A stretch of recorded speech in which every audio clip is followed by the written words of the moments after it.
मित्रों, जैसा कि हम लोग जानते हैं कि अभी कालखंड का चौथा युग यानी कलयुग चल रहा है, जिसे हिंदू शास्त्रों में सबसे शापित युग बताया गया है।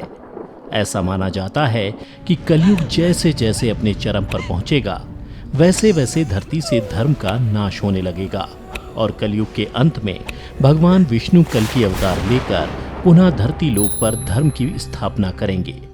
परंतु आज की इस वीडियो में हम आपको बताएंगे कि महाभारत काल अर्थात द्वापर युग में भगवान कृष्ण ने कलयुग के बारे में कौन सी कड़वी सच्चाई बताई थी, जिसे अधिकतर जनमानस नहीं जानते। इसलिए आप हमारे साथ इस वीडियो के अंत तक बने रहें ताकि आप भी जान सकें श्री कृष्ण के अनुसार कलयुग कैसा होगा। नमस्कार मित्रों, द डिवाइन टेल्स पर आपका स्वागत है। दोस्तों, अगर देखा जाए तो महाभारत सिर्फ हिंदुओं का ही धर्म ग्रंथ नहीं, बल्कि इस ग्रंथ के अनुसरण से समस्त मानव जाति को जीवन का संपूर्ण ज्ञान मिल सकता है, क्योंकि महाभारत में मनुष्य के जीवन से जुड़ा कोई भी ऐसा विषय नहीं जिसका वर्णन इस धर्म ग्रंथ में ना किया गया हो। उन्हीं में से एक प्रसंग का वर्णन आज के समय अर्थात कलयुग से जुड़ा हुआ है। महाभारत में वर्णित कथा के अनुसार ये कथा उस समय की है जब द्वैत क्रीड़ा में सब कुछ हारने के बाद पांचों पांडव को वनवास जाना पड़ा था। जब पांचों पांडव वनवास जाने को हुए तो उन्होंने श्री कृष्ण से कहा, हे वासुदेव, द्वैत में अपना सब कुछ गंवाने के बाद हम पांचों भाई द्रौपदी सहित वन को जा रहे हैं, किंतु हम सभी के मन में एक प्रश्न उठ रहा है, क्या आप उसका समाधान कर सकते हैं? पांडवों की बातें सुनकर श्री कृष्ण बोले, ये तो इस बात पर निर्भर करता है कि तुम सभी मुझसे क्या जानना चाहते हो। तब युधिष्ठिर बोले, हे कृष्ण, जैसा कि आप जानते हैं कि द्वापर युग का अंत निकट आ चुका है। कृपया कर हमें बताइए कि इसके बाद आने वाला युग यानी कलयुग की चाल या गति क्या होगी, कैसी होगी और इस युग के मनुष्य कैसे होंगे। युधिष्ठिर के मुख से ये प्रश्न सुनकर श्री कृष्ण बोले, पहले तुम पांचों भाई वन को जाओ और जो कुछ भी दिखे वो आकर मुझे बताओ, फिर मैं तुम सभी को तुम्हारे प्रश्नों का जवाब दे पाऊंगा। उसके बाद श्री कृष्ण के कहे अनुसार पांचों भाई वन की ओर प्रस्थान कर गए। फिर वन में पहुंचकर पांचों भाइयों ने जो देखा उसको देखकर वे आश्चर्यचकित रह गए और फिर शाम को आकर पांचों पांडवों ने एक एक कर श्री कृष्ण को बताया कि उन्होंने क्या देखा।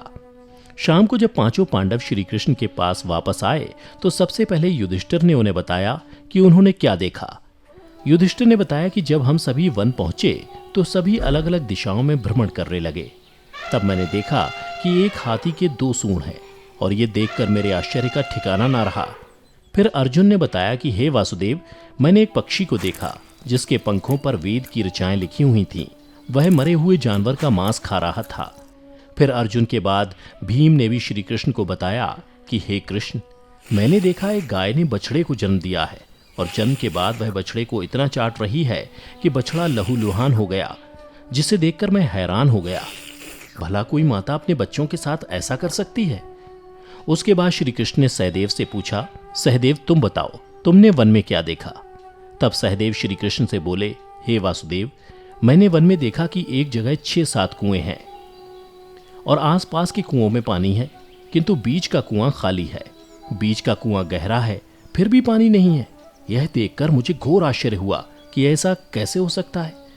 उसके बाद नकुल ने कहा, हे नारायण, जब मैं वन में भ्रमण कर रहा था तो मैंने देखा कि एक पहाड़ के ऊपर से एक बड़ी सी शिला यानी पत्थर लुढ़कती हुई आती है और कितने ही वृक्षों से टकराकर उनको नीचे गिराते हुए आगे बढ़ जाती है, परंतु उस विशालकाय पत्थर को कोई भी वृक्ष उसे रोक ना सका। इसके अलावा वह शिला कितनी ही अन्य शिलाओं के साथ टकराई पर फिर भी वह रुकी नहीं।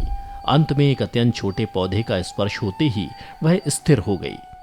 फिर युधिष्ठिर श्री कृष्ण से बोले, हे वासुदेव, हम पांचों भाइयों ने जो कुछ भी वन में देखा वो आपको बता दिया, कृपया कर इसका अर्थ बताइए।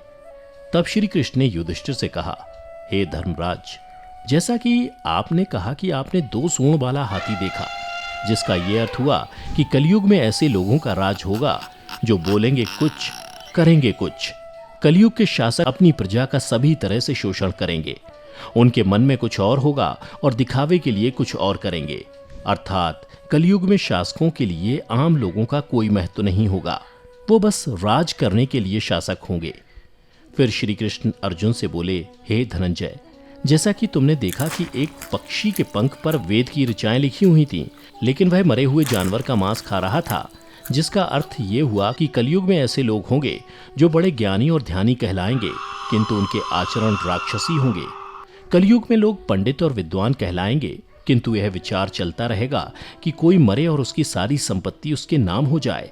अर्थात कलयुग के मनुष्य धन और संपत्ति के लोभी होंगे, भले ही उनके पास कितना ही ज्ञान क्यों ना हो। इसके अलावा हे अर्जुन, कलयुग में हर जाति धर्म के प्रमुख पद पर बैठे लोग विचार करेंगे कि कब कोई किसी पद से हटे और हम उस पर विराजमान हो जाए। कलयुग में ऐसे लोगों की संख्या बहुतायत होगी, कोई कोई विरला ही संत पुरुष होगा। अर्जुन के बाद श्री कृष्ण भीम से बोले, हे गदाधर, जैसा कि तुमने देखा कि एक गाय अपने बछड़े को इतना चाटने लगी कि वो बछड़ा लहूलुहान हो गया, अर्थात कलयुग की माता अपनी संतानों पर इतनी ममता बरसाएंगी कि बच्चों को खुद का विकास करने का मौका ही नहीं मिलेगा, जिसके कारण मोह माया में पड़कर वे बर्बाद हो जाएंगे। इसके अलावा किसी का बेटा घर छोड़कर साधु बनेगा तो हजारों व्यक्ति दर्शन करेंगे, किंतु जब मनुष्य का अपना बेटा साधु बनेगा तो रोएंगे कि मेरे बेटे का क्या होगा। इतनी सारी ममता होगी कि उसे मोह माया और परिवार में ही बांध कर रखेंगे और उसका जीवन वहीं खत्म हो जाएगा। अंत में बेचारा अनाथ होकर मरेगा। भीम जब श्री कृष्ण के जवाब से संतुष्ट हो गए, तब भगवान श्री कृष्ण ने सहदेव से कहा, सहदेव, जैसा कि तुमने बताया कि तुमने वन में 5-7 भरे कुओं के बीच एक कुआं एकदम खाली देखा, जिसका अर्थ यह हुआ कि कलयुग में पैसे वाले अर्थात धनी लोग अपने पुत्र पुत्री के विवाह में या फिर आलीशान भवन बनाने में लाखों रुपए खर्च कर देंगे, परंतु उनके पड़ोस में ही यदि कोई भूखा प्यासा मर रहा होगा तो वह उसकी कोई सहायता नहीं करेंगे। भले ही उनका अपना ही सगा भूख से मर जाएगा, लेकिन वो देखते रहेंगे। इसके अलावा कलयुग में मनुष्य मदिरा, मांस, भक्षण, सुंदरता और व्यसन में पैसे उड़ा देंगे, किंतु किसी के 2 आंसू पोंछने में उनकी रुचि ना होगी। हे सहदेव, मेरे कहने का तात्पर्य यह है कि कलयुग में अन्न के भंडार होंगे, लेकिन लोग भूख से मरेंगे। सामने महलों बंगलों में ऐशो आराम चल रहे होंगे, लेकिन पास की झोपड़ी में आदमी भूख से मर जाएगा। एक ही जगह पर असमानता अपने चरम पर होगी। श्री कृष्ण की बातें सुनकर सहदेव को सारी बातें समझ में आ गईं। तब श्री कृष्ण ने नकुल से कहा, नकुल, जैसा कि तुमने बताया कि वन में एक बड़ी सी चट्टान पहाड़ से लुढ़की, किंतु बड़े बड़े वृक्ष और उसके तने उस चट्टान को रोक ना पाए, किंतु एक छोटे से पौधे से टकराते ही वह चट्टान रुक गई, जिसका अर्थ यह हुआ कि कलयुग में मनुष्य का मन नीचे जाएगा, यानी कलयुग के मनुष्यों का जीवन पतित हो जाएगा। और ऐसे में मनुष्यों का जीवन धन की शिलाओं से नहीं रुकेगा, ना ही सत्ता के वृक्षों से रुकेगा, किंतु हरि नाम के एक छोटे से पौधे से, हरि कीर्तन के एक छोटे से पौधे से मनुष्य जीवन का पतन होना रुक जाएगा। अर्थात कलयुग में भी जो मनुष्य धन के लोभ को छोड़कर हरि नाम का जप करेगा, उसे कोई कष्ट नहीं होगा और मृत्यु के बाद उसे परमेश्वर अर्थात मेरे चरणों में जगह मिलेगी। तो मित्रों, आपने देखा होगा कि आज श्री कृष्ण द्वारा बताई गई ये सारी बातें सच में घटित हो रही हैं। इसलिए मनुष्यों को चाहिए कि कलयुग में वह धर्म का पालन करें और श्री हरि नाम का भजन करें, तो उसका जीवन सफल हो जाएगा। तो मित्रों, उम्मीद करता हूं कि आपको श्री कृष्ण द्वारा कलयुग के बारे में बताई गई ये कड़वी सच्चाई जरूर पसंद आई होगी। अगर पसंद आई हो तो इसे ज़्यादा से ज़्यादा लाइक और शेयर करें। साथ ही अगर आप हमारे चैनल पर पहली बार वीडियो देख रहे हैं तो ऐसी ही पौराणिक और आध्यात्मिक जानकारी के लिए हमारे चैनल को अभी सब्सक्राइब करें और नीचे कमेंट करके बताएं कि आपको वीडियो कैसी लगी।